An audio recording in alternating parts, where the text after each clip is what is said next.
Well, a very pleasant good evening to you, and welcome to the Leadoff Spot here on Xfinity. It's an inside look at the Fort Wayne TinCaps inside the clubhouse and down on the field, and we've got lots coming up for you here in the next 30 minutes. In tonight's show, we'll talk with a couple pitchers, Colin Rea and Matt Shepard, both pitching out of the bullpen to start the year, and now Matt Shepard has moved into the starting rotation, and a name TinCaps fans may be pretty familiar with as well, and that's Tyler Stubblefield. But first is our chat with Colin Rea, a pitcher from Cascade, Iowa, a town with only one stoplight, but they've also got a pretty famous pitcher here with the TinCaps. That hometown is very proud of him. He was here last year, didn't start the year here with Fort Wayne, but he's back now, and Ken Hormann sits down with one of Fort Wayne's right-handed pitchers. Here on the leadoff spot, joined by TinCaps pitcher Colin Rea. And Colin, I know it's kind of a tough introduction when you say welcome back, because the name of the game in developmental baseball is you want to move up. And a reappearance here in Fort Wayne, I for one, the fans are happy to see you back, but I know it probably isn't the best situation for you. But again, any chance that you get to pitch and try to hone your craft a little bit, it's an opportunity. And I don't know if you consider this a setback, but probably a situation where, again, there's still a lot of time to work your way back up. Yeah, I mean, at first, hearing the news, it was a little difficult. You know, it was a little discouraging, and you know, it was hard to take. But at the same time, you know, there's people all over the world, most successful people, that they don't ever have straight paths to success. Right. And you know, I just look at it as a good thing. Come here back to Fort Wayne. I love playing here anyway, so just, you know, maybe get to throw more, get more success here, throw a little more innings, and just get back on track, and, you know, only take advantage of what I can control and just go from there. Well, if you have to return, there probably are worse things than having to call Parkview Field your office, because it's a wonderful ballpark and a great organization. You know a lot of the guys, and the word is come back to Fort Wayne, maybe get a few more innings, a few more opportunities, and it's probably one of the things every pitcher has to deal with at some point in his career, no matter what level, is trying to get that fastball command. That's right. That's the biggest issue for me. Not only fastball command, but, you know, being able to throw my other pitches for strikes too. Just blocking everything else aside too, working on the mental side of the game. You know, how to approach hitters, attack hitters, being aggressive, all that stuff goes in, and back to the fastball command part, that's the biggest issue right now. And you know, we're working on some stuff mechanically too, but at the same time, we're just trying to go with what's natural for me, what I've always done in the past, trying not to change too much. Just more go into the mental side of the game, and just kind of relax my mind and relax my body, and you know, go from there. Now there's what you do and your talent, how you feel comfortable in your pitching, and then of course when you start getting into the professional level, you work with different pitching coaches. You've worked with Willie Blair, and what's it like working with Bert Hooton? Bert's awesome. He's you know, he's a guy, a pitching coach that something like I've never had before. He just, you know, he tells it like it is. The other night during a game,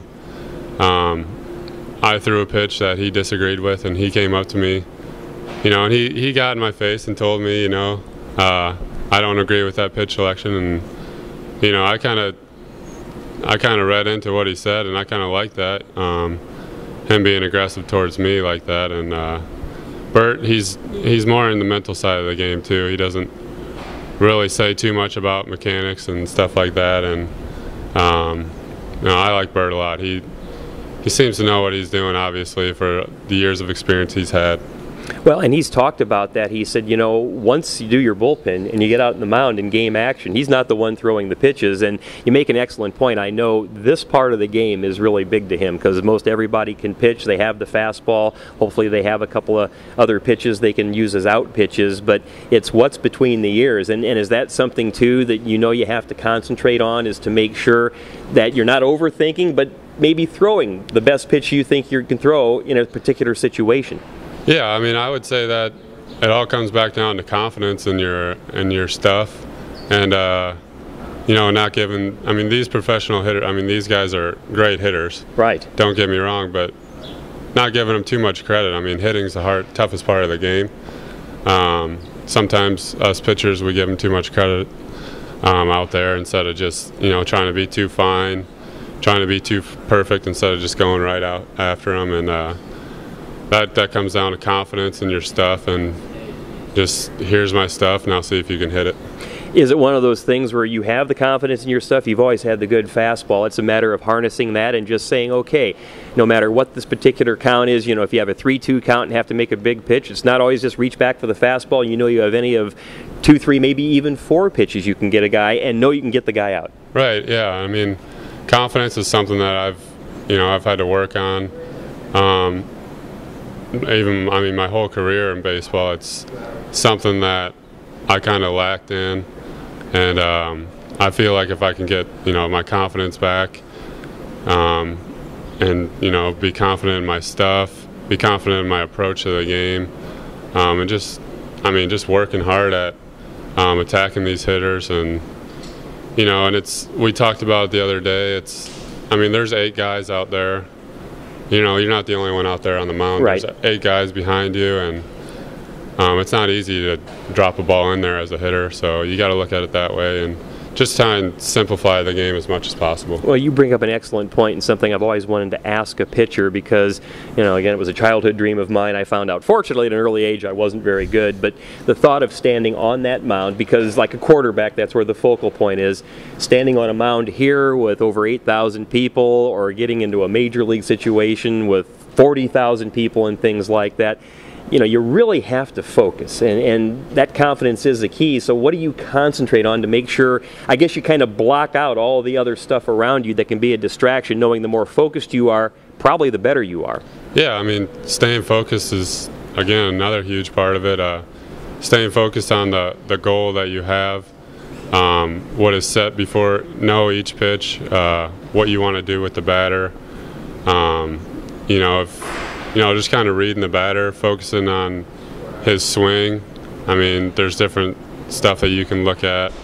If they're not anywhere close to your fastball, then you're going to keep throwing your fastball. You're not going to throw anything else, and that goes back to focus right there. You're focusing in on the goal and what you want to accomplish, and reading the hitter has to go along with the focus part of it too. And that can simplify it right there. If someone can't hit your fastball, then you might as well keep throwing it. And I guess you're probably focused too on probably hoping your stay here will be short. You'll get things organized, and the key is to get back out to Lake Elsinore and keep going this way. It's good to have you here, but obviously you want to make the stay as short as possible, and you have to have the belief that's what'll happen. Yeah, I hope that happens too, but again, I'm just coming out here giving it the best I can, trying to get back in the groove of things, and whatever moves they make, that's, it's not really in my control. It's something that I kind of just got to block out and not worry about it as much as I had in the past, because there's nothing, the only thing I can do is go out there and pitch and, help the team win, give the team the best chance to win, and everything else is kind of out of my control. Well, it's good to see you back. I enjoy watching you pitch, and I think the team has a lot of confidence when they're playing behind you. So while you're here, we enjoy having you here, but hopefully you'll be heading west very soon. Thanks so much. Thank you. That's TinCaps pitcher Colin Rea here on the Leadoff Spot.